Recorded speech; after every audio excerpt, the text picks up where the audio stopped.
Boa noite, igreja, graça, paz de Jesus, amém? Abra sua Bíblia em Gálatas, capítulo 6, versos 7 em diante. A minha versão é NA, você pode acompanhar pela sua. Boa noite a todos, bom estar aqui de volta com vocês. Estive fora na semana passada pregando lá na posse do Tiago em Montenegro, no Rio Grande do Sul. Ainda estou em férias, volto de férias terça-feira, mas como eu amo muito vocês, decidi vir pregar nessa noite para estar junto com vocês também e não deixar passar muito tempo sem vê-los, porque também a gente sente muita saudade da nossa casa. É muito bom estar aqui de volta. Eu vou contar algumas experiências para vocês entenderem como é bom estar aqui novamente. Mas antes quero ministrar essa mensagem, essa palavra, que tem como título Não Ignore Isso. Não ignore isso é uma chamada de atenção, para que a gente preste atenção, não que eu estou dando uma bronca, não, nada disso, mas é para que a gente preste atenção em algo muito importante, algo crucial para a nossa caminhada, para a nossa vida. E a mensagem de hoje é sobre sementes, é sobre a lei da semeadura que Paulo nos aponta ali na carta de Gálatas, no capítulo 6, no verso 7 e em diante. Mas antes de ler o texto, eu deixei um tempinho ali para o pessoal da mídia projetar. Pode deixar projetado esse texto mesmo. Eu quero ler um versículo na própria carta de Gálatas, um pouquinho antes, para você entender o contexto em que isso está sendo descrito. Então, se você voltar, não precisa, mas se você voltar para o capítulo 2, no verso 19 em diante, está escrito assim. Só preste bastante atenção aqui. Porque eu, mediante a própria lei, morri para a lei, a fim de viver para Deus.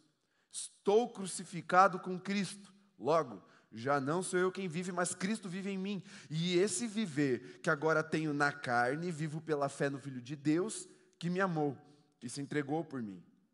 Não anulo a graça de Deus, pois se a justiça é mediante a lei, segue-se que Cristo morreu em vão. E aí, vamos então para o capítulo 6 de Gálatas, versos 7 em diante. E aí Paulo diz assim para os Gálatas, ou para as igrejas da Galácia: não se enganem, de Deus não se zomba, pois aquilo que a pessoa semear, isso também colherá. Quem semeia para a própria carne, da carne colherá corrupção. Mas quem semeia para o Espírito, do Espírito colherá vida eterna. E não nos cansemos de fazer o bem, porque no tempo certo faremos a colheita, se não desanimarmos. Por isso, enquanto tivermos oportunidade, façamos o bem a todos, mas principalmente aos da família da fé. Feche seus olhos por um instante, vamos orar. Senhor Jesus, eu peço que nesse ambiente de adoração em que o Senhor é o alvo, é o centro, e que os nossos corações já foram derramados diante do Senhor e estão abertos para a Tua voz, o Senhor nos ministre, Senhor, com a verdade nessa noite, nos levando a uma consciência, a um lugar de revelação, a um lugar de rendição e obediência à Tua palavra, Deus, para que nós nunca mais venhamos a ignorar isso. Em nome de Jesus, amém. Amém? Muito bem. O que está acontecendo aqui na Galácia? As igrejas estavam tendo ali algumas discussões banais também, como a maioria das igrejas daquela época, e havia um conflito muito grande entre a lei mosaica, a lei dos judeus, e a nova aliança inaugurada em Cristo Jesus.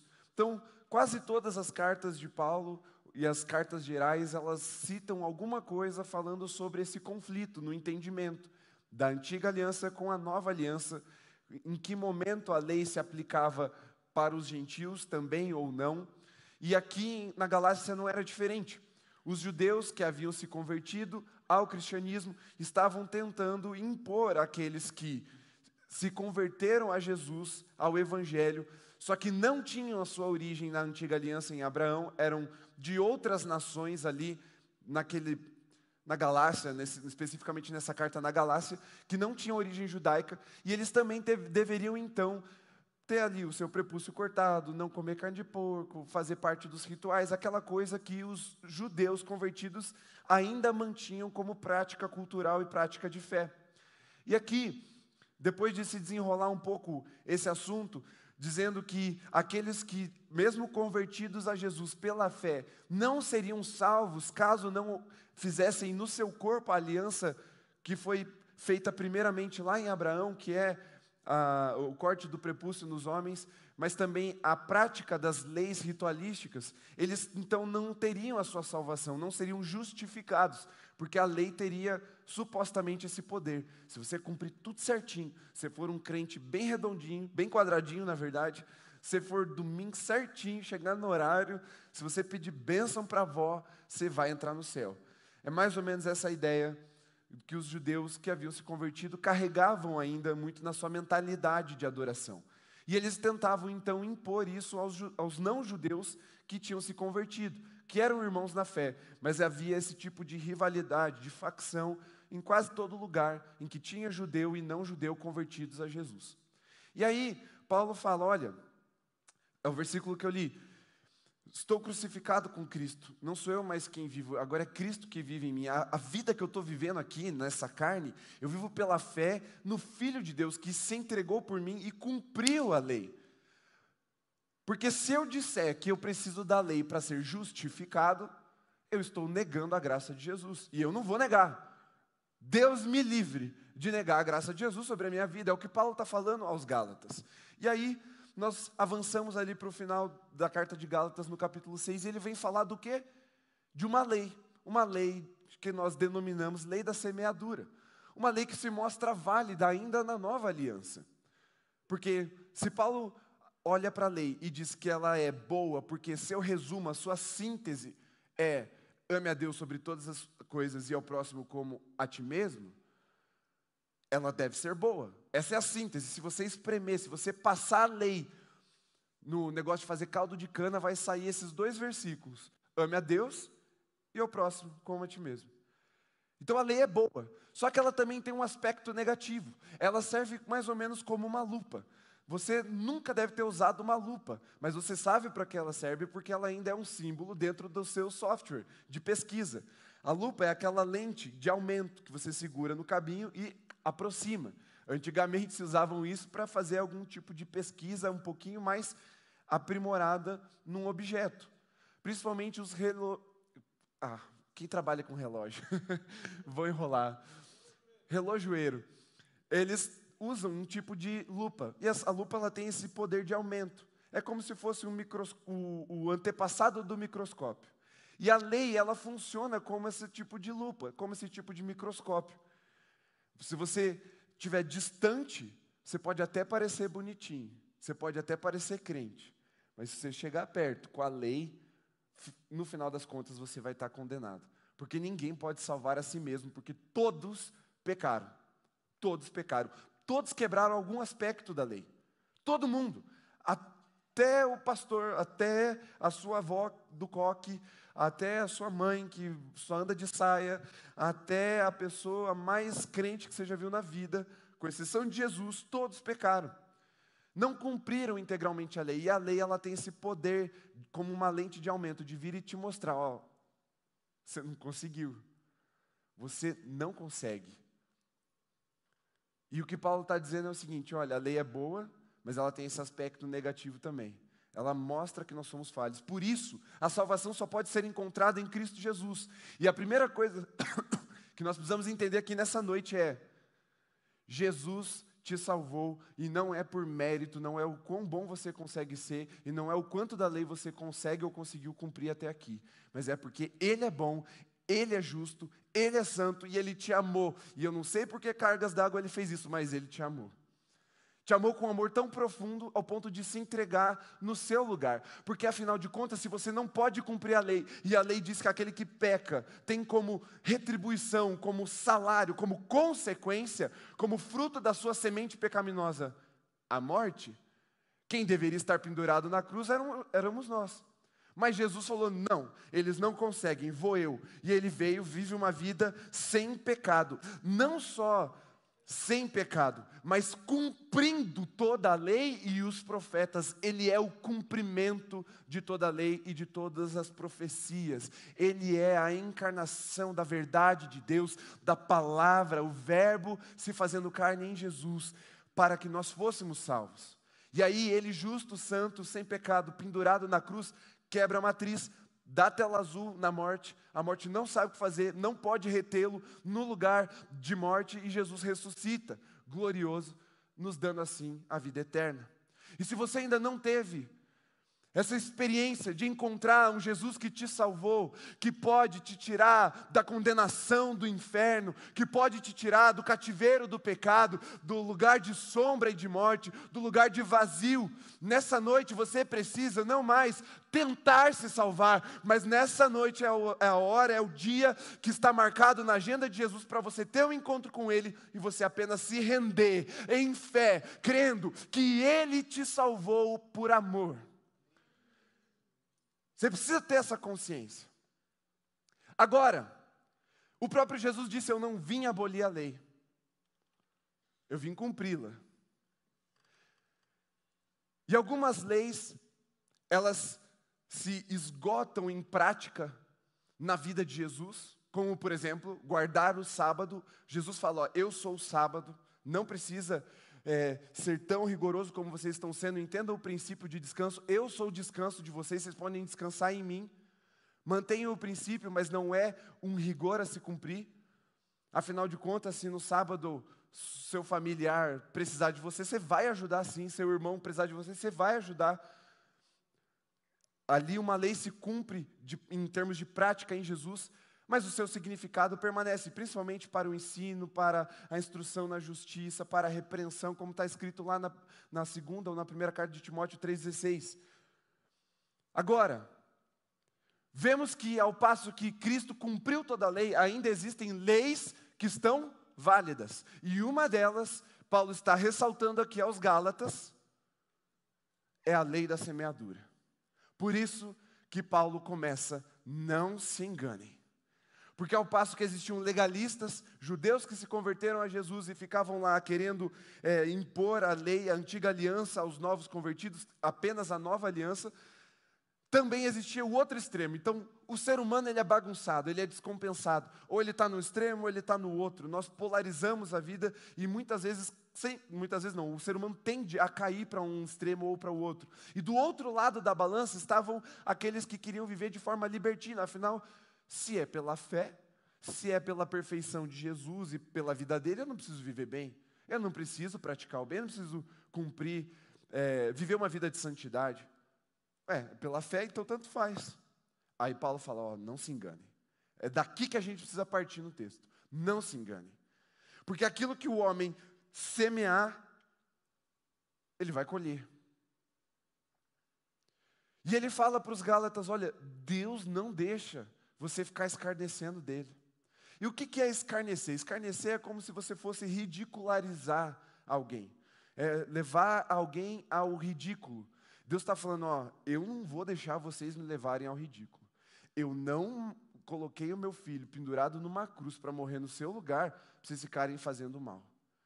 Porque aquilo que vocês plantam, vocês colhem. Essa é uma lei espiritual e ela está vigente. Ela está vigente. Aquilo que o homem planta, ele colhe. Inclusive, hoje, eu e a Camila, muito mais a Camila, precisamos ajudar a Luísa ali com uma atividade da escola. Começou a fase em que ela vai ter que plantar feijão no copinho de café. Então, assim, a gente plantou um feijão no algodão. O que a gente vai colher, eu espero que seja um feijão também. Porque essa é a lei. Eu espero que, naturalmente, ao plantar um feijão, que nasça, seja um feijão. Só que muitas vezes os crentes da Galácia estavam plantando coisas na carne e esperando ter resultados de glória, resultados de bênção, resultados positivos para a sua vida.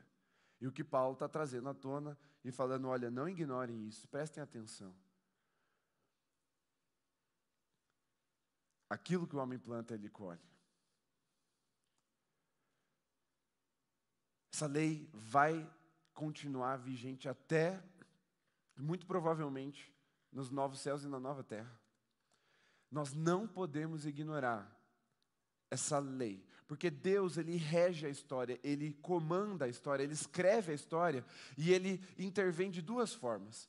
Aquela primeira que a gente mais gosta, que é quando Ele vem de forma miraculosa e Ele faz algo extraordinário, sobrenatural, nos salva de um negócio bizarro que a gente se meteu num enrosco que eu estava. Ufa, Jesus me tirou daqui. E existe uma outra forma que Deus rege a história, é estabelecendo leis. E uma dessas leis é a lei da semeadura. Você pode pensar assim, que outra lei? Eu vou dar um exemplo de uma lei natural, a lei da gravidade. A gente está preso no chão porque a lei da gravidade ela está vigente.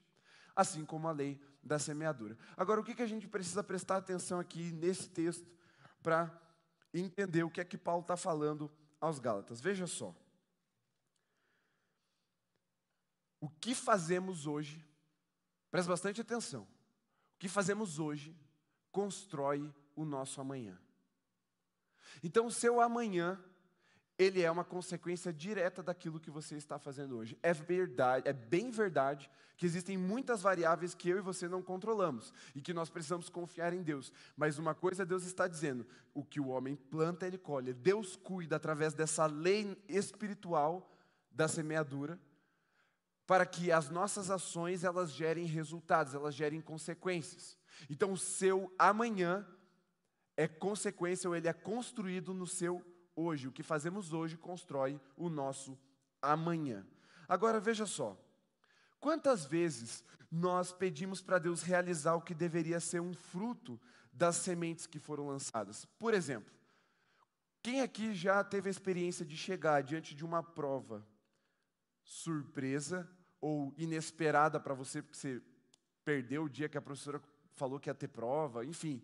Você não sabia, você chegou, está todo mundo nervoso e você de boas, tranquilão, você não entende aquela tensão que está ao teu redor até que cai a sua ficha e você fala, vixe, o que vai acontecer hoje? Tinha trabalho para entregar, aí teu colega vira para você e fala assim, não, tem uma prova hoje. E você fala, vixe, não estudei, sem nada da matéria. O que vai cair? Alguém já passou por essa situação? Muito bem. Aí ao que você apela? Deus tem misericórdia de mim, me ajuda nessa prova. Nós apelamos para Deus que Ele nos dê um fruto que nós não semeamos, que é o conhecimento para gerar a aprovação naquela prova. É ou não é verdade? Nós ignoramos, nós simplesmente nos esquecemos, não prestamos atenção na lei da semeadura e clamamos, Senhor, intervém e faz um milagre em mim. Eu preciso de um milagre. Remove a minha prova. Né? Me chama pelo nome através da diretora, diz que minha mãe está aí, sei lá. Você começa a orar e aí, a queimar seus neurônios tentando sair desesperado daquela situação em que você se colocou. E o contrário também ocorre. Muitas vezes você faz coisas repetidas vezes, vai semeando e você chega num lugar em que você não queria colher aquilo, mas aquilo chegou. Um exemplo, bobo, mas fácil de entender. Quando a gente ganha peso, você não ganha 30 quilos da noite para o dia. Você vai semeando no seu corpo, na sua carne, até que uma hora você vem e fala, vixe. E até uma experiência interessante. Uma vez um pastor amigo meu contou que ele orou, pedindo para Deus, para ele emagrecer. E ele, depois de um tanto insistir nessa oração, Deus o visitou com uma visão. E Deus falou, eu não vou fazer você emagrecer. Não fui eu que fiz você engordar. E ele precisou estabelecer uma rotina de disciplina, para que ele conseguisse perder o peso que ele mesmo semeou na própria carne. Então, esses são só 2 exemplos claros de como nós ignoramos a lei da semeadura. E é por isso que Paulo começa falando, não se engane, presta atenção nisso, não ignore isso, porque essa lei está vigente. E essa lei pode trazer um futuro de paz, de alegria, de glória, ou pode trazer um futuro de transtorno, de prisão, de lamento e de arrependimentos, de coisas que não vão voltar mais. E agora, deixa eu te contar algumas experiências que eu tive nessas últimas 2 semanas. Eu viajei pelo litoral de Santa Catarina e fui para o Rio Grande do Sul. E um dos dons que Deus me deu, um dos dons espirituais que Deus me deu foi de discernimento de espírito. Então, normalmente, quando eu chego num lugar, eu percebo o ambiente em termos espirituais. E uma coisa que eu percebi claramente, assim, quando eu saí daqui e fui para esses lugares que eu passei, foi que nós estamos em um ambiente espiritual, em uma cidade com condições espirituais muito favoráveis para que sementes de avivamento sejam plantadas. Você não precisa nem dizer amém, é só uma constatação, não é nem uma profecia, já é. Não é que vai ser, já é. Eu visitei cidades em que havia uma opressão espiritual muito grande, não sobre mim, mas nitidamente sobre as pessoas. Só para você entender, conversei com o Thiago, estive lá em Montenegro, e ele falou que pegou uma Uber, né, uma mulher que estava fazendo Uber lá na cidade. Ele entrou no Uber e a mulher ficou desconfortável com ele no carro e tal, até que ele perguntou, tudo bem? Aí ela virou para ele assim e disse, a minha entidade acabou de me dizer que a gente vai ter que se movimentar porque você chegou na cidade. Aí ele, né, só para terminar a experiência, para você não ficar curioso, aí ele perguntou para ela, você quer parar de ouvir essa entidade e ouvir a voz de Jesus? Aí ela deu uns trimelique assim e dispensou ele. Mas eu passei, por exemplo, por Porto Alegre, no Rio Grande do Sul, e sério, eu vi 3 trabalhos de feitiçaria sendo feitos na mesma encruzilhada ao mesmo tempo. E aí você deve estar pensando, nossa, que horror. Não foi isso que eu entendi ali. Eu olhei e me veio uma sensação de misericórdia muito grande sobre aquela terra. Eu falei assim, Senhor, tem misericórdia dessas pessoas. E aí o Espírito Santo me trouxe um discernimento. Pela primeira vez eu tive o discernimento de como um demônio se sente. Eu nunca tinha tido essa experiência antes. Você sabe por que os demônios que são idolatrados, são adorados e recebem essas oferendas, odeiam tanto aquelas pessoas que fazem essas oferendas para eles? Porque eles sabem que eles só estão ali para serem usados. Porque eles têm algo para oferecer. E que quando Jesus chega num lugar, as pessoas se rendem, é de coração. Aquelas pessoas que oferecem trabalhos aos demônios, elas estão ali para obter benefício próprio. Agora, quando Jesus se manifesta, os corações se rendem voluntariamente ao Rei dos Reis, diante da beleza da sua santidade, ainda que Ele nos prometa uma cruz diária. E eu olhei para aquela cidade e falei assim, meu Deus, Jesus está envergonhando Satanás em todos os lugares. Em todos os lugares. Mas existem pessoas semeando coisas na carne e vão colher destruição. E existem pessoas semeando no Espírito e vão colher a glória de Deus se manifestando.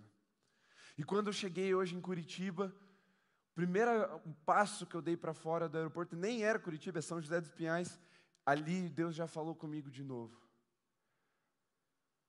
Essa terra é terra boa, é terra de serem deitadas sementes de glória, porque eu vou fazer frutificar. Eu vou fazer frutificar. E você deve estar pensando assim, tá, mas como que eu faço para não semear na carne e começar a semear no Espírito? Veja só o que o texto aqui nos diz. Ele nos diz umas 3 ou 4 coisas aqui, só nesse trecho que a gente leu. Ele fala assim, ó, não se enganem, no versículo 7. Mas quais são os fatores que nos distanciam de semear? O que é que nos leva ao engano? Olha só, semear na própria carne, que é o quê? Resistir aos planos de Deus, é falar não para Deus. Quantas pessoas têm o amor de Jesus disponível, mas continuam querendo semear na própria carne? Insistem em investir nos próprios planos, investir nas obstinações do seu próprio coração. E Jesus está falando, olha, eu tenho um caminho melhor para você, eu tenho um caminho mais elevado para você, eu tenho sonhos mais altos do que os seus. Mas as pessoas resistem e se enganam, achando que aquilo que elas mesmas planejam para si pode superar aquilo que Jesus está oferecendo nele para elas. Mas a palavra de Deus diz: não se enganem, semeiem no Espírito, no lugar da obediência, no lugar da revelação de Jesus. Não se movam por interesse próprio, não se movam na própria consciência, se movam na consciência da palavra de Jesus sobre a sua vida. Movam-se em obediência para que a vida de vocês seja uma semente plantada para frutificar na glória de Deus e não frutificar como frutos de escárnio, frutos amargos. Então a primeira coisa que nos leva ao engano é querer resistir, é querer semear na nossa própria vontade e não na vontade de Deus. A segunda coisa que Paulo destaca aqui, agora já no verso 8, no verso 9, é o tempo de Deus. Ele fala sobre semear, ser um ato de fé. Porque veja só, não sei se você já prestou atenção, mas as sementes são colocadas embaixo da terra. Para você de fato semear algo, você precisa primeiro abrir mão dela. Você não consegue semear segurando. Você precisa abrir mão. Segunda coisa, você precisa esconder num lugar em que só Deus está enxergando. Nós não podemos semear sob o nosso controle, precisamos semear em um ato de fé. A incredulidade é algo que nos impede de semear no Espírito e nos faz semear na carne. E nos faz semear de uma forma infrutífera. Para que seja uma semente verdadeiramente válida, nós precisamos abrir mão dela e confiar no Senhor, que enxerga até debaixo da terra em que nós a colocamos. Precisamos nos aproximar de Deus com as mãos abertas para semear e com fé, para confiar que Ele vai fazer o processo acontecer, mesmo que os nossos olhos não enxerguem. E você deve estar pensando nas vezes em que você, entre obedecer e optar por um caminho em que os seus olhos enxergavam, você foi pelo que você enxergava. Por aqui é mais fácil, por aqui eu domino, por aqui eu sei. Mas o que Paulo está falando é, semear é um ato de fé. E a fé, ela é necessária para que nós esperemos então o tempo de Deus. Nós precisamos ter paciência, porque ao passo que semeamos numa estação, não é na mesma estação que nós vamos colher. A outra coisa que nos impede de semear no Espírito e queremos semear na carne é o tempo, é a nossa impaciência. Você quer chegar lá, mas você não tem paciência e disciplina para percorrer o trajeto, para percorrer o processo, até que essa semente esteja como uma árvore frutificando. Quem põe a semente na terra num dia, no próximo dia, não pode te desenterrar para ver como é que está. Precisa crer que Deus está cuidando e continuar regando, adubando, protegendo, fazendo o trabalho de disciplina e perseverança. Porque uma coisa que essa lei mostra para nós, prestem bastante atenção, é que Deus é gracioso para fazer a parte dele. Mas Deus também é gracioso de nos chamar a fazer parte desse processo, a participar desse processo, com a nossa responsabilidade. Eu e você precisamos voltar a um lugar de responsabilidade diante de Deus. Não é porque Jesus fez, faz e fará, e nem porque Ele disse que vai acontecer, que eu e você não temos responsabilidade e parte nisso. E essa geração, nós precisamos estar nesse lugar de consciência. Ei, não se enganem, não ignore isso. Jesus falou e vai acontecer, amém? Mas você tem parte nisso. Você precisa semear para colher. Você quer colher um avivamento, então comece a semear um lugar de intimidade com Jesus. Você quer colher prosperidade, então comece a semear ofertas no altar do Senhor. Você quer colher cura, então comece a semear orações de ousadia. Você quer colher novas realidades, então comece a semear palavras proféticas insistentemente. Você quer semear um relacionamento melhor com seus pais? Invista em tempo de qualidade, em uma prática do perdão. Você quer semear um casamento melhor? Então invista, semeie na vida do seu cônjuge. Você quer semear um relacionamento? Ah, pastor, eu sou só um adolescente, eu sou um jovem de 20 anos, ainda não está na hora de eu casar. O que eu tenho que fazer? Semear. Semeie no seu futuro, estude, mas estude muito, seja o melhor aluno, seja um excelente profissional, se destaque, para que o quanto antes você possa colher o que você quer. Porque não adianta chegar na idade de casar sem estar pronto. Se prepare. Semeie, semeie, semeie no Espírito, até que o tempo da colheita venha e você olhe para a sua árvore e fale, tem fruto ali para eu colher. Porque daí não adianta nós olharmos para a árvore do outro, para a colheita do outro e falar assim, por que ele sim, eu não? Nós somos responsáveis por essa prática, a de semear, a de cuidar. A parte invisível, o sobrenatural, é Deus quem vai fazer prevalecer e acontecer. Mas a nossa parte ela é importante, nós não podemos nos enganar. Não é porque Jesus, sim, fez toda a obra salvífica na cruz, que Ele não nos coloca na sua obra terrena, de estabelecer o reino de Deus aqui na terra. Nós temos responsabilidade, e isso é graça de Deus, para que nós não nos transformássemos em pequenos fantoches, ou como se fôssemos peças num tabuleiro de xadrez. Não, somos dotados de vida, somos dotados de liberdade, pois foi para a liberdade que Cristo nos libertou. E essa liberdade precisa ser usufruída com autoridade, e só tem autoridade para colher uma vida verdadeiramente liberta quem semeia a obediência, quem semeia a santidade, quem semeia a intimidade com Jesus. As estações estão correndo. Você vai chegar lá, mas o como você vai chegar lá é mais importante. Se você vai poder colher os frutos das sementes que Jesus tem colocado na sua mão, ou se você vai chegar lá e vai ficar com a mão no bolso sem ter o que fazer, né? Puxa, está todo mundo vivendo um avivamento extraordinário aqui na Alameda, só eu que estou aqui, mais ou menos. Puxa, está todo mundo orando e os enfermos sendo curados, só eu que não tenho essa experiência. Mas você nem saiu do seu lugar para orar por uma pessoa. Um grande pregador da atualidade nessa área de cura, que é o Todd White, ele conta no testemunho dele. Eu fiz o cálculo, ele orou mais ou menos 10.000 vezes antes da primeira ser curada. Foram 5 anos orando todos os dias da semana, por pelo menos 10 pessoas por dia. 5 anos até a primeira cura acontecer.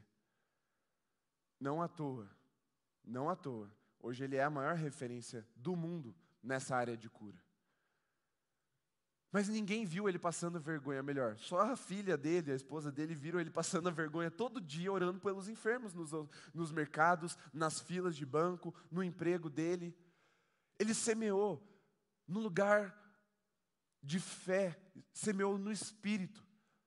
E hoje ele colhe o fruto disso tudo.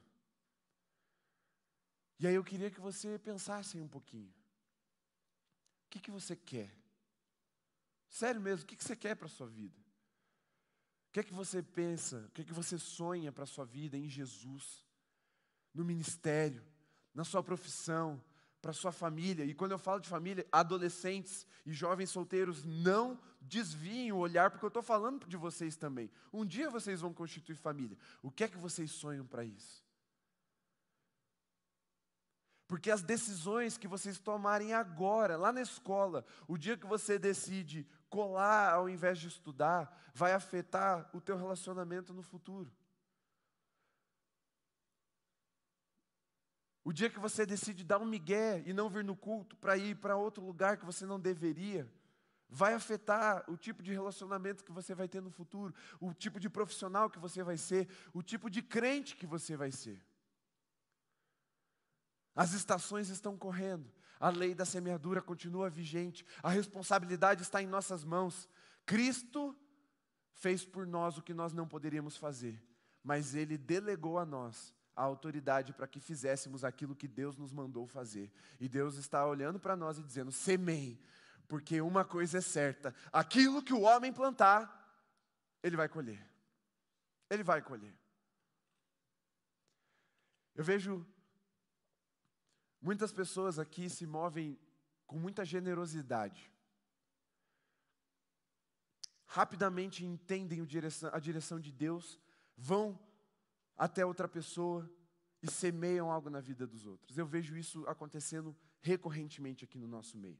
Mas também não é incomum aqueles que observam esse movimento e vêm até mim e falam: ai, pastor, todo mundo ganha, menos eu. Gente, eu já ganhei tênis aqui algumas vezes. Faz tempo que eu não compro roupa.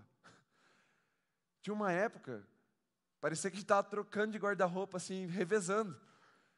Porque era um espírito de generosidade se movendo. E é natural, você semeia, você colhe. Mas todo mundo quer começar recebendo. Quer começar colhendo. Deixa eu te dizer uma coisa, você já começou colhendo de Jesus. Antes de você ter qualquer coisa para oferecer em troca, Jesus já tinha morrido por você. Não espere alguém se mover na sua direção, seja você, aquele que em resposta à generosidade de Jesus, se move na direção do outro, se move na direção de alguém para semear.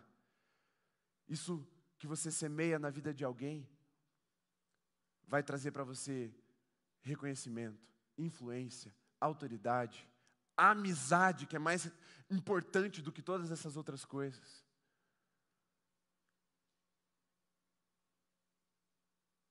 Veja, nós estamos falando de uma lei vigente, que todos nós temos responsabilidade. Todos nós. E o que Paulo olha para os Gálatas e fala é: primeiro aos irmãos da fé. Você quer aprender uma vida de semeadura? De verdade mesmo? Você, filho de Deus, que frequenta a igreja, que frequenta os cultos, você é a pessoa mais educada nessa lei que existe. Verdade mesmo. Todo culto você tem a oportunidade de pôr uma semente no altar. Todo culto. Você faz ou não. A liberdade, a escolha é sua. Mas todo culto você tem uma oportunidade. Você é disciplinado numa das leis mais rigorosas que existem.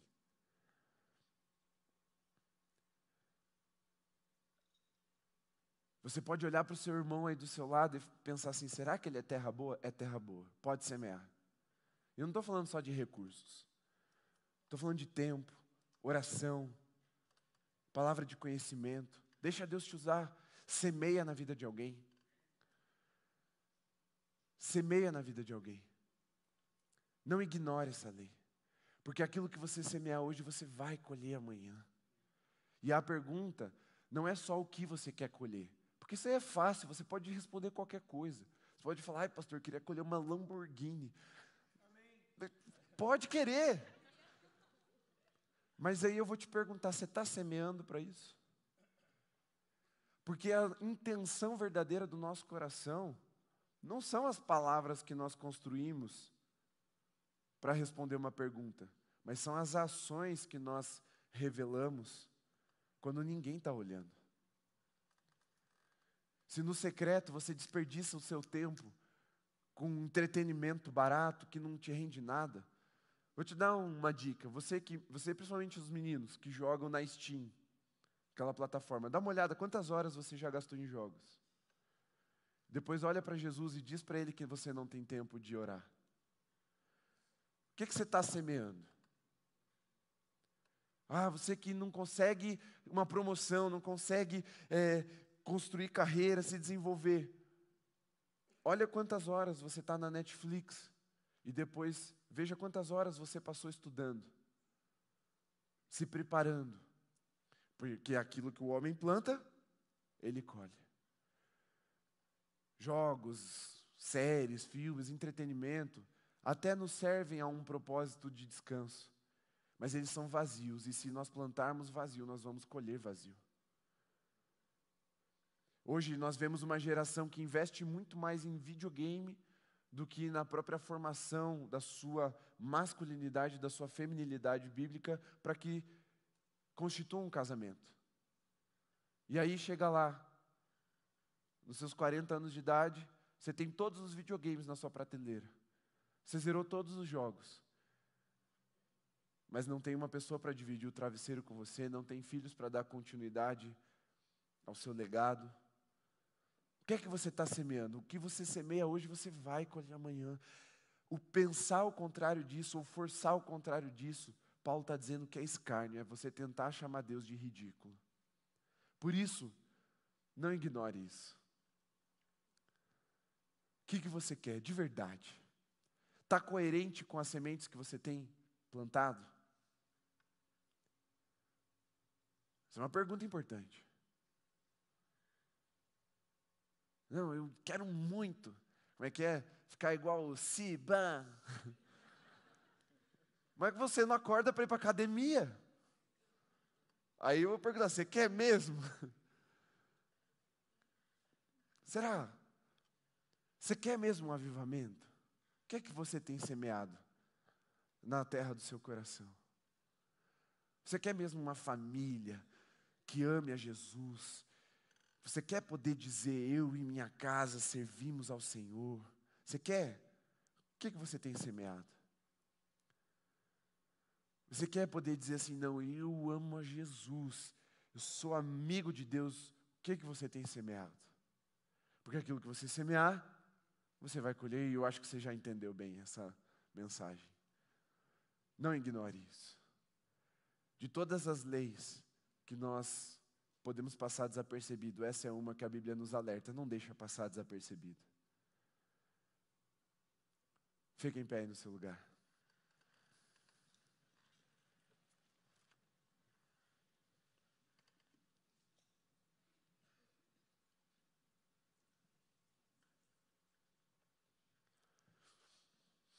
Quando eu vi aquelas pessoas fazendo os trabalhos de ocultismo nas esquinas, eu vi elas semeando um ódio no coração daquelas entidades que estavam ali para receber aquelas oferendas. Elas vão colher toda a fúria de Satanás contra a vida delas, a não ser que por um ato de misericórdia e rendição, misericórdia da parte de Jesus e rendição da parte delas, elas se entreguem a Jesus. Mas elas estavam semeando ódio, fúria, destruição. O que Paulo está chamando a igreja é a semear sementes de vida eterna. Ele fala, semeiem no Espírito, para que haja vida eterna. E 3 exemplos.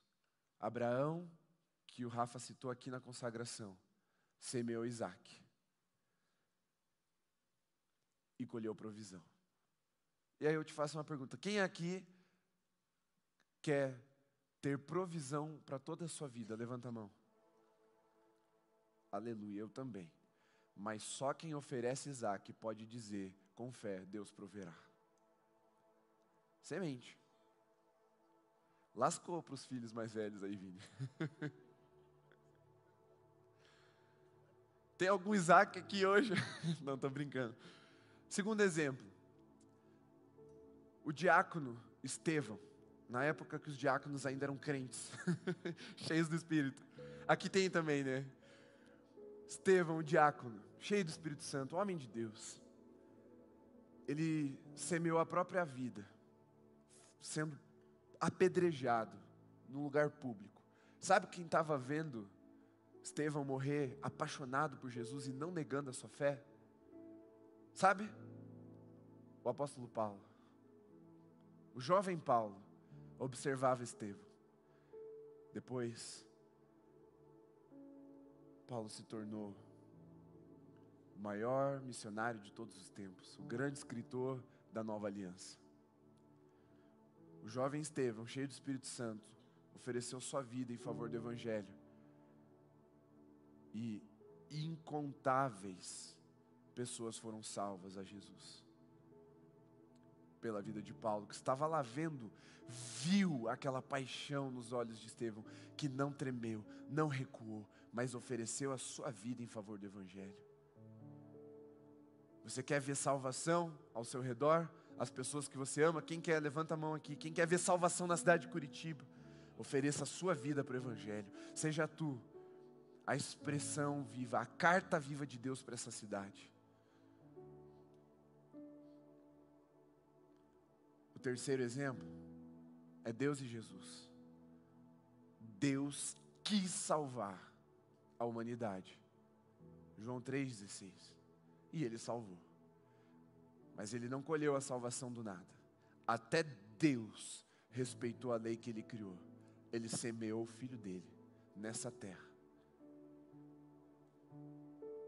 para que o fruto da ressurreição fosse a vida eterna a todo aquele que cresce.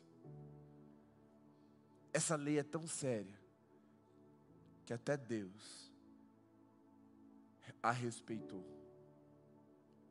Aquilo que o homem planta, ele colhe. O que você quer colher? Provisão, salvação, expansão do evangelho, avivamento, uma família tomada pelo Espírito Santo e apaixonada por Jesus, uma aliança de casamento tão forte que essa era não vai destruir, um relacionamento entre pais e filhos que vai gerar aquela conversão do espírito de Elias que está profetizado por Malaquias antes que Jesus retorne. O que você quer colher? Feche seus olhos agora. Responde aí, o que você quer colher? Eu vou te dizer algumas coisas que eu quero colher aqui nesse lugar. Eu quero colher uma geração tão apaixonada por Jesus, que quando ela se reunir aqui nesse lugar para adorar, o inferno inteiro vai ter que correr daqui. Não só da Alameda, da cidade. O som de uma adoração tão apaixonada por Jesus, que como aquele demônio lá no Rio Grande do Sul falou, eu vou ter que se mexer, eles vão ter que bater em retirada. Eu quero colher uma geração tão apaixonada por Jesus, que vai evangelizar os próximos, os íntimos, mas também aqueles que estão passando na rua, no seu trabalho, na faculdade, na escola, no condomínio. Eu quero colher uma igreja tomada por pessoas cheias do Espírito Santo, e trazendo os enfermos e eles vindo aqui ser curados, trazendo os cativos e eles sendo libertos, trazendo os perdidos e eles sendo salvos. Eu quero colher um ambiente tomado de pessoas que elas vão fazer fila para estar aqui nos nossos cultos. Eu quero colher uma geração que vai na contramão desse mundo. Eu quero colher também um casamento que revela a glória de Deus. Eu quero colher filha e os futuros filhos como uma geração que dá continuidade àquilo que nós estamos experimentando de avivamento. Eu quero colher universidades que foram semeadas em solo de incredulidade, mas que com as novas sementes de fogo sendo plantadas nessas universidades, nós vamos colher frutos de salvação e avivamento nos lugares em que ninguém imaginou. Sabe o que eu quero colher? Uma igreja fiel, que não se envergonha do Evangelho, que não tem medo de se posicionar. Eu quero colher uma geração de sacerdotes e sacerdotisas, que não abrem mão do tempo com Jesus. Eu quero colher tudo isso, mas eu preciso olhar para a minha vida hoje, examinar e falar, Senhor, será que eu estou semeando para que eu colha tudo isso? E o compromisso que eu estou assumindo com Jesus e com vocês nessa noite é que a minha vida seja essa semente para que todos esses frutos, eles se tornem uma realidade na próxima estação. As estações estão correndo, elas estão girando. É o tempo de Deus, mas nós não podemos perder o nosso. É hora de semear. É hora de deitar a nossa vida na terra em favor do Evangelho, para que a glória de Jesus se manifeste. E eu te pergunto mais uma vez, o que é que você quer colher? Porque aí Jesus vai perguntar para você agora, o que você vai semear? O que você vai semear? Talvez você nem saiba o que você quer colher. E aí qualquer semente serve, ou semente nenhuma serve também. Mas as estações estão passando. O tempo passa. E o tempo é o único milagre que não se repete. O tempo até já parou uma vez, mas ele nunca foi para trás.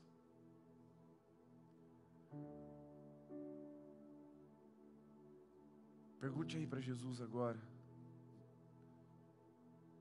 Jesus, o que eu quero colher? Eu não sei. Ou pergunta aí, Jesus, o que eu preciso semear para colher o que o Senhor está colocando no meu coração, ou o que eu desejo nessa noite, que é bom, que é semente espiritual. Faça essa pergunta genuína agora para Jesus, não se distraia. Não ignore isso. Não se enganem, essa lei está vigente, está valendo. Aquilo que você semear, você vai colher. Se você semear nada, você vai colher nada. Mas eu tenho um sonho de ver essa geração colhendo tantos frutos. Frutos que vão gerar provisão e novas sementes. O que você quer semear? O que você vai pôr nas mãos de Jesus? O que você precisa semear hoje? É tempo mesmo? Está faltando tempo com Jesus? Você precisa semear responsabilidade, compromisso, disciplina. Você precisa semear estudo. Você precisa semear santidade. Tempo de leitura. O que você precisa semear para colher o que você está querendo? Você quer colher uma Lamborghini, é fácil o que você precisa semear. Deus vai precisar ajustar as variáveis que você não tem controle para você chegar lá. Mas qualquer curso de coach aí te ensina. Nem todo mundo chega. Mas segredo não tem.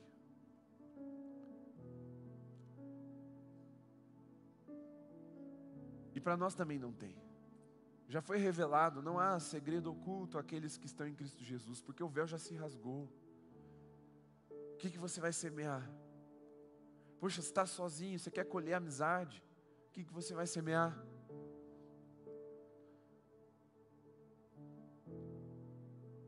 Por que sua vida está tão atormentada por brigas e desavenças e desentendimentos?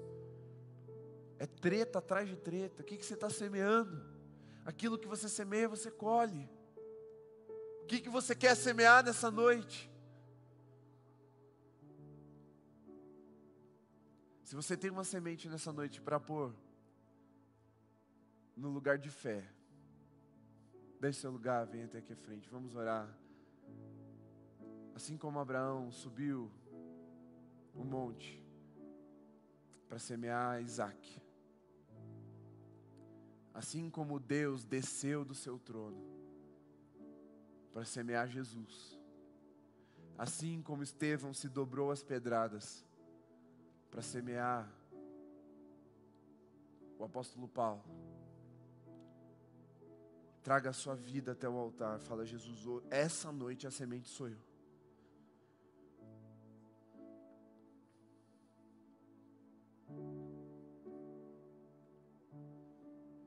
Essa noite a semente sou eu.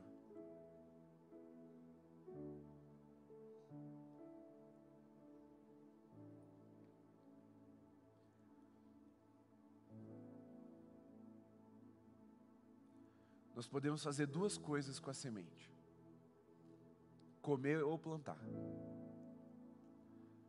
Para comer, a não ser que você seja muito fitness, você vai triturar, vai transformar em trigo, aí em farinha de trigo, e aí pão. Você come. E ela tem esse propósito mesmo. Mas tem coisas que você tem que parar de comer e tem que começar a semear. Parar de consumir. Porque Deus não te deu para o teu sustento, Deus te deu para semear. Você pode fazer essas duas coisas. Você precisa saber o que fazer com cada uma, quando fazer cada uma delas. Nessa noite, o chamado é para semear. É hora de você fazer um voto com Jesus. E voto é coisa séria, não minta. Não é hora de você se desafiar, é hora de fazer um voto, um acordo de responsabilidade. Falando: Jesus, eu estou aqui, eu vou cumprir, eu vou semear de verdade. acabou o tempo, Senhor. Acabou o tempo de eu ficar empurrando com a barriga, de eu ficar procrastinando. Agora é a hora de eu abrir um buraco nessa terra, semear a minha vida e esperar o teu tempo sobre mim, para que eu colha aquilo que o Senhor está prometendo que eu vou colher. E deixa eu te desafiar mais uma coisa. Seja grato porque você pode fazer parte disso. Porque Jesus te inclui na história e você um dia vai poder testemunhar dessas sementes, aliás, desses frutos de glória que virão sobre a sua vida. Já começa agradecendo, já agradece pelo fruto da semente que você está colocando nas mãos de Jesus nessa noite. Seja ousado em fé agora. Semeie no Espírito, não na carne. Não desenhe o caminho até lá. Desenhe a fé. Jesus, está na tua mão, eu vou obedecer. Eu já estou vendo, eu já estou visualizando o fruto disso na minha vida. Senhor Jesus, nós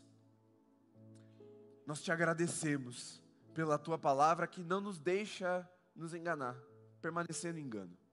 A tua palavra não nos deixa ignorar uma lei tão importante como essa da semeadura. Pedimos que ela fique gravada em nossa mente, em nosso coração, para que não nos esqueçamos dela e não sejamos como os insensatos, os imprudentes que, ignorando-a, semeiam coisas na carne para colher destruição. Queremos ser como os sábios que semeiam no Espírito para colher sementes de vida eterna, Senhor. Pai, nós temos crido na tua palavra sobre nós, na profecia que está sobre nós e sobre esse lugar. Senhor, mas não nos deixa negligenciar a nossa parte. Dá-nos vigor para trabalhar a terra, para cuidar das sementes, para sermos fiéis, colocando a mão no arado, não olhando para trás, não desistindo diante do cansaço, dos percalços, das dificuldades. Não, Senhor. Mantenha os nossos olhos fixos na promessa e nos deixa numa marcha constante até alcançá-la. E nós queremos dizer, Jesus, nós vamos alcançar cada realidade profetizada sobre a Alameda, cada realidade profetizada sobre o Holy, cada realidade profetizada sobre a cidade de Curitiba. Nós estamos aqui, Senhor. Se o Senhor quer fazer desse lugar um celeiro, nós somos as sementes que um dia vão dar muitos frutos e vão dar provisão para essa cidade, lançar sementes por todo o mundo. Mas acha aqui nesse altar, nessa noite, Senhor, homens e mulheres fiéis até o fim, que não vão retroceder, que vão semear e colher provisão, que vão semear e colher salvação, que vão semear e colher multiplicação, Senhor. Porque essa lei não falha. Ela tem suas estações e clamamos por paciência, por essa virtude do Teu Espírito em nós. Mas nós sabemos que ela não falha. E ela não vai falhar. Porque nós não estamos semeando na carne. Estamos semeando no Senhor. E Senhor, eu quero pedir de forma especial agora, pelos Teus filhos que estão aqui dobrados diante do Senhor, em favor daqueles que eles amam, mas ainda não Te conhecem. Que tem pais não convertidos, filhos não convertidos, irmãos não convertidos, cônjuges não convertidos. Senhor, que eles sejam um testemunho fiel, como Estevão foi, e até o coração mais duro, como foi do apóstolo Paulo, se renda ao Senhor diante dessa semente que está no teu altar nessa noite. Que a semente da vida deles seja um fruto de salvação e de vida eterna na vida daqueles a quem eles amam, Deus. Em nome de Jesus. Amém, Senhor. Amém. Amém. Fiquem em pé ainda aqui na frente. Fiquem em pé, todos vocês.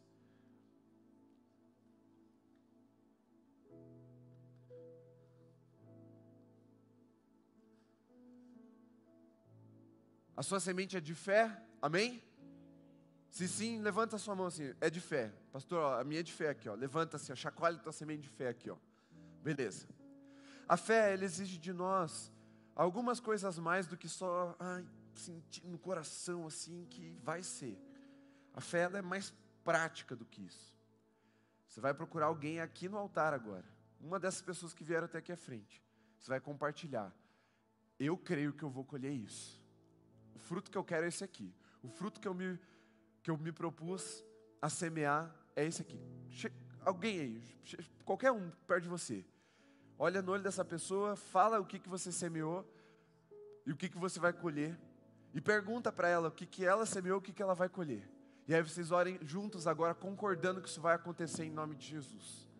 E aí vocês vão, nesse ato de fé, gerar disciplina no seu coração, para que essa semente não seja esquecida e abandonada no campo, mas ela seja ali trabalhada diariamente, para que quando a estação de colher chegar, vocês se lembrem dela e vão até ela colher o fruto que está prometido em Cristo Jesus. Já fez? Ora junto aí.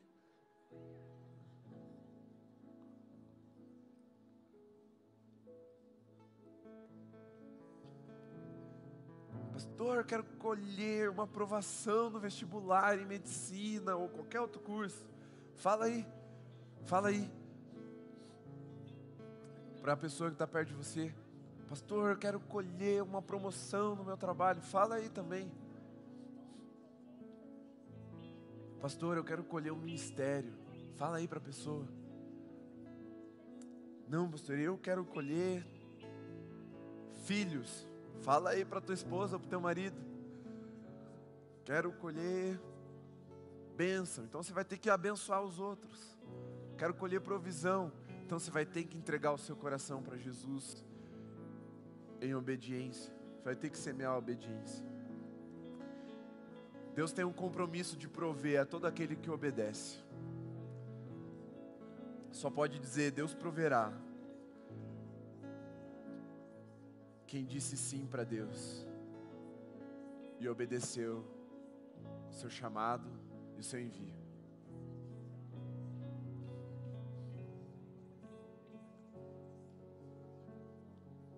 Amém?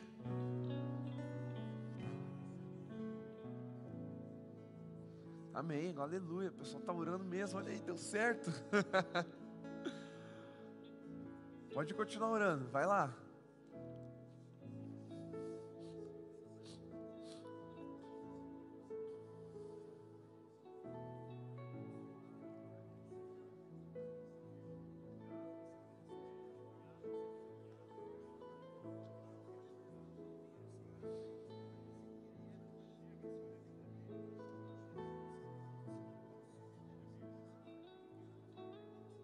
Não volta para o lugar ainda. Tem mais uma coisa que eu quero fazer com vocês aqui.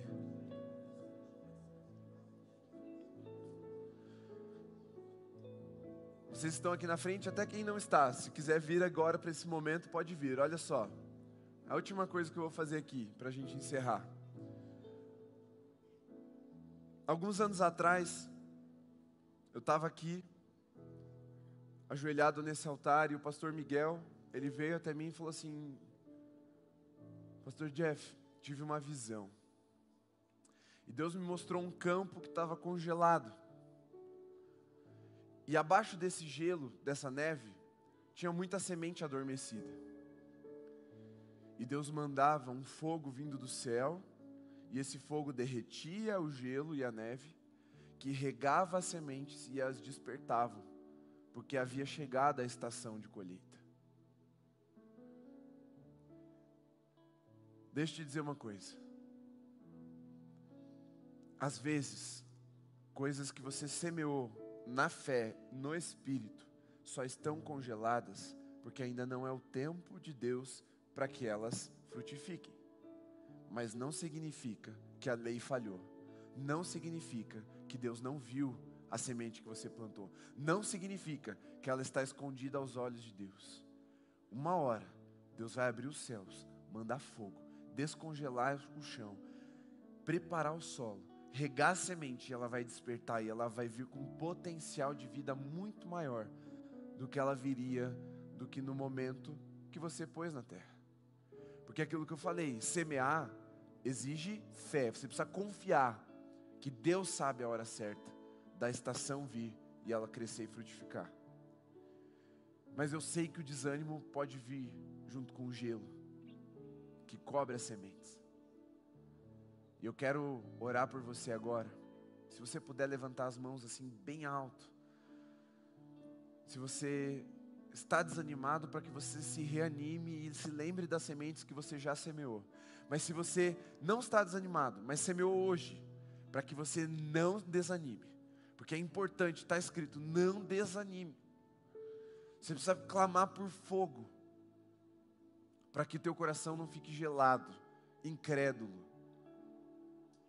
Amém? Vamos clamar por fogo agora, nessa noite?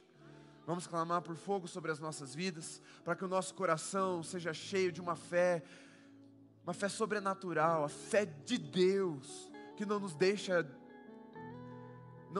desanimar.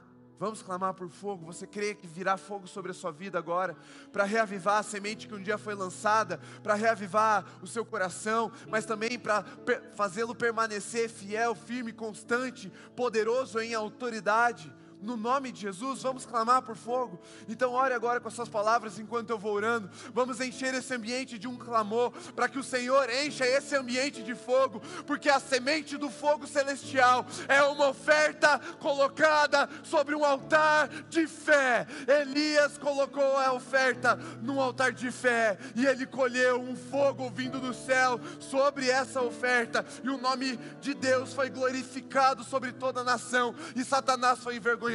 Vamos clamar: Senhor, o teu povo está aqui essa noite levantando um altar de fé e adoração ao Senhor, porque sabemos em quem temos crido e sabemos que é poderoso para fazer infinitamente mais do que aquilo que pedimos ou pensamos ou até imaginamos. É poderoso para fazermos colher infinitamente mais do que temos plantado e semeado. É o Senhor que faz uma pequena semente se transformar em 100, em 60 e 30 por um. É o Senhor que faz vidas insignificantes se tornarem influentes, relevantes, poderosos em Ti. É o Senhor quem nos aceita. É o Senhor quem nos semeia no lugar do Espírito, para colhermos a vida eterna, não só a nossa, mas todos aqueles a quem nós amamos. E Senhor, manda fogo sobre nós. Manda fogo sobre esse altar, e que de sexta, sábado, domingo pela manhã, domingo pela noite, cada culto, sejamos tomados por esse fogo que vem do céu, de glória e em glória cada vez maior. Seja a nossa vida ao Senhor, num lugar de consciência e de semeadura, em nome de Jesus. Mais uma vez, ergue a mão bem alto lá, fala assim: eu recebo o fogo santo do Senhor sobre a minha vida, sobre essa igreja, sobre essa cidade e sobre a minha geração, em nome de Jesus. Amém, amém? Então aplauda ao Senhor, como se Ele estivesse te fazendo colher o fruto agora, de verdade. Aplauda ao Senhor como se Ele estivesse falando agora: frutificou, e você indo colher esse fruto.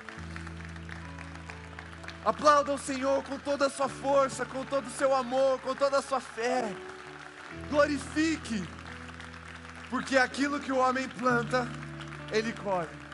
Quem semeia glória, colhe glória ainda maior. Deus te abençoe, vai na graça e na paz de Jesus. Vejo vocês amanhã, já temos o nosso culto. Tem vídeo de avisos? Então senta aí no seu lugar só um instantinho, enquanto você está voltando. Os nossos visitantes, lá atrás, tem uma equipe bem bonita lá dando um tchau. Dá um tchau aí, galera, para mim, por favor. Aê, só os bonitos, feio não precisa, dá tchau aí. Olha lá, ó. Você que nos visita essa noite, tem um presente para você lá atrás. Você é muito especial para nós, e a nossa equipe não quer só anotar teu nome, a gente quer te conhecer. E eles estão preparados para te receber, te indicar uma célula, para te colocar em contato com alguém da nossa galera ou comigo mesmo. Então, você que nos visita aqui essa noite, passa ali no stand de integração, a Elô com a equipe dela vai estar ali para te receber. Dito isso, dê alguns instantes de atenção ao vídeo de avisos, depois estão despedidos na graça e na paz de Jesus, amém?